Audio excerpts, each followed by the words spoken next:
वृणयामदेव भद्रं पश्येमाक्षभिर्यजत्रा स्थिरैरङ्गैः स्तुष्टुवागुंसस्तनूभिः व्यशेम देवहितं यदायुः स्वस्ति न इन्द्रो वृद्धश्रवाः स्वस्ति नः पूषा विश्ववेदाः स्वस्ति नस्तारक्षो अरिष्टनेमिः स्वस्ति नो बृहस्पतिर्दधातु हरिः ओम्। ಶ್ರೀಮದಾಚಾರ್ಯರು ಉದ್ಭಾಷಣ ಮಂಗಳಾಚರಣೆಯಲ್ಲಿ ಹೇಳ್ತಾರೆ, ಅತಿ ತುಷ್ಟಿಕರಂ ತದಸ್ಯ. ವೇದದಿಂದ ಭಗವಂತನನ್ನು ಹೊಗಳಿದಾಗ, ಪೂಜಿಸಿದಾಗ, ಧ್ಯಾನಿಸಿದಾಗ ವಿಶೇಷ ಫಲವನ್ನು ಕೊಡ್ತಕ್ಕಂಥದ್ದು ಅಂತ ವೇದಕೋಶವನ್ನು ಮಾಡಿಕೊಟ್ಟ ಸಮರ್ಥಾಚಾರ್ಯರಿಗೆ ಶ್ರೀಮಠದ ಪರವಾಗಿ ಧನ್ಯವಾದಗಳನ್ನು ಸಮರ್ಪಿಸ್ತಾ, ಯತಿಕುಲ ಚಕ್ರವರ್ತಿಗಳಾದ ವಿಶ್ವಮಾನ್ಯರಾದ ಕುತ್ತಿಗೆ ಪಡೆದ ಒಂದು ಕೀರ್ತಿಯನ್ನು ದೇವಲೋಕದವರಿಗೆ ತಗೊಂಡೋಗಿರುವ ನಮ್ಮ ಶ್ರೀಪಾದಗಳವರಿಗೆ ಇವತ್ತಿನ ಕಾರ್ಯಕ್ರಮದ ಒಂದು ಹಿನ್ನೆಲೆಯಲ್ಲಿ ಸ್ವಾಗತವನ್ನು ಹೇಳ್ತಾ ಇದ್ದೇವೆ.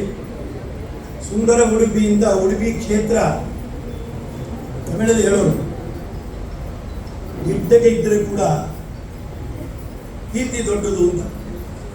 ಅವರ ರೂಪ ವಾಮನ, ಅವರ ಕ್ರಿಯಾ ತ್ರಿವಿಕ್ರಮ. ನೋಡ್ಲಿಕ್ಕೆ ವಾಮನದಂತೆ ಇದ್ದರೂ ಕೂಡ ಅದು ಉಪೇಂದ್ರನೇ. ಅವರ ಮೂಲ ಪುರುಷರು ಶ್ರೀಮದ್ ಆಚಾರ್ಯರ ಕರಕಮಲ ಸಂಜಾತರಾದ ಆ ಯತಿವರೇಣ್ಯರು ಯಾರು ಅಷ್ಟಮಠದಲ್ಲಿ ಶ್ರೀಮದ್ ಆಚಾರ್ಯರಿಂದ ಆಶ್ರಮ ಪಡೆದವರು ಉಪೇಂದ್ರ ತೀರ್ಥರು. ಆ ಉಪೇಂದ್ರನು ಅಂದರೂ ಒಂದೇ, ವಾಮನ ಅಂದರೂ ಒಂದೇ.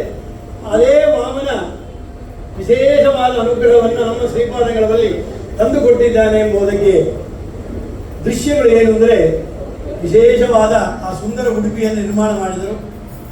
ನವರತ್ನ ರಥವನ್ನು ಶ್ರೀಕೃಷ್ಣನಿಗೆ ಸಮರ್ಪಣೆ ಮಾಡಿದರು. ಗೀತಾ ಸುಗೀತಾ ಕರ್ತವ್ಯ ಕಿಮನ್ಯೈ ಕಾವ್ಯ ವಿಸ್ತರೈ ಯಾ ಸ್ವಯಂ ಪದ್ಮನಾಭಸ್ಯ ಮುಖಪದ್ಮಾತ್ ವಿನಿಶ್ರಿತ.